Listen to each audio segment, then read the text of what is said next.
All right, Yevamos, Daf Vav. So we are still on a quest here to try and understand why we need a pasuk aleha to teach us that the ervas override yibum, meaning you're pasuk from yibum if you fall into one of those 15 categories. Why do I need a pasuk? Why can't I just learn it from this idea of aseh doche los aseh? No, I'm sorry. Why do I need a pasuk? Because where do I learn this idea of aseh dochelos aseh? For right now, I assume it doesn't exist. It sounds like the pasuk is trying to override that concept, but where did that concept even come from? That's what we've been doing the last two daf.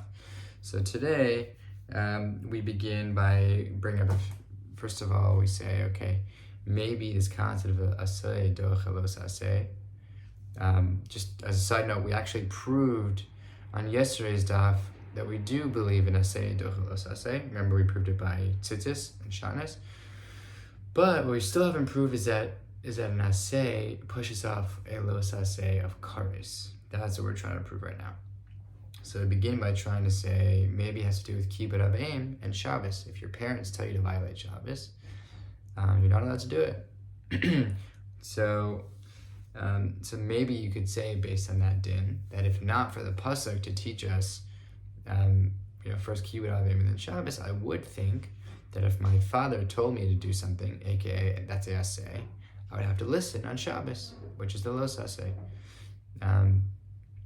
So that's one idea. The Gemara, after a while, ends up rejecting it because they say, no, kibbud avim is a little bit different because there's no...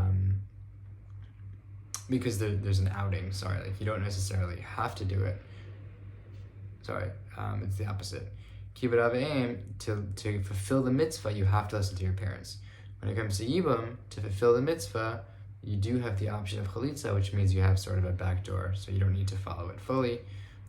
So it's not really the same. Then we try and say, okay, maybe we can compare it to the mikdash, right? The pasuk says, "Es Shabbosai tishmaru, es mikdashai tishmaru v'es Shabbosai." I'm butchering the pasuk a little bit, but it sort of compares the idea of doing malacha in the base of mikdash on Shabbos. Or there's a pasuk that specifically tells you can't do malacha in the base of mikdash. So we say, if not for that pasuk, I would assume that I can't do malacha on Shabbos.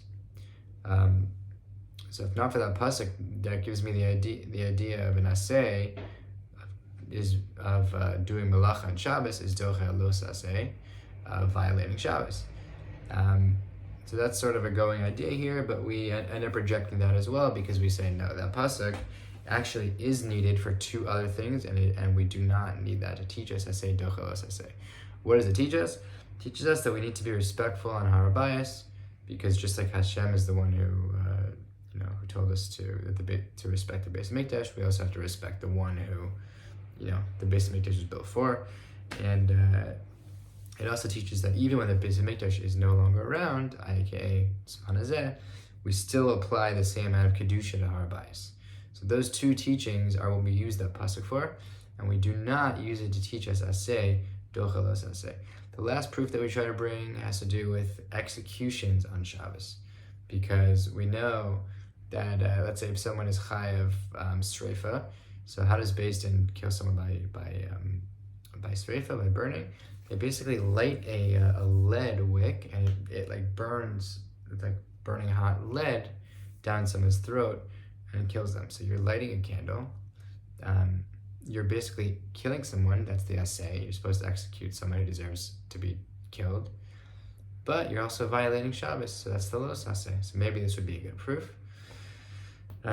We go back and forth. We say, no, there's really there's machlokas when it says lo sevaru eish b'chol moshvosechem b'yom HaShabbos in the Torah. Why does it single out lo sevaru eish? It doesn't talk about every malacha. It just talks about this one. There's a machlokas why we specifically talk about kindling a fire, and Rabbi Yossi says there that the reason why it's singled is because it's a malacha gurua, it's a lesser malacha. So we try to say pretty much that no, it goes according to Rabbi Yossi, so that's why it's not kares, so it doesn't really apply here. Then we say, oh, wait a second, maybe it could even be we basically revive that idea, and we say even according to Rav Yossi, you could say that although generally lo savaru eish is a melacha gura, meaning it's melacha kares, but when it comes to Mises Beis Din, that's definitely a higher level because you're lighting a wick. You're not just like lighting a candle. I mean, you're not just cooking. You're actually lighting a fire. But the bottom line is, we end up saying that that execution on Shabbos is not based on aseh docha lo saseh. Rather, it's based on another idea. Where there's a kal v'chomer that we learn. I'm not going to go into it, but that's the reason why why you would think you can execute on Shabbos is because of this kal v'chomer, not because of aseh docha lo saseh. And as a result, we still remain with this question of where we learn aseh docha lo saseh that involves kares. Stay tuned for tomorrow's daf.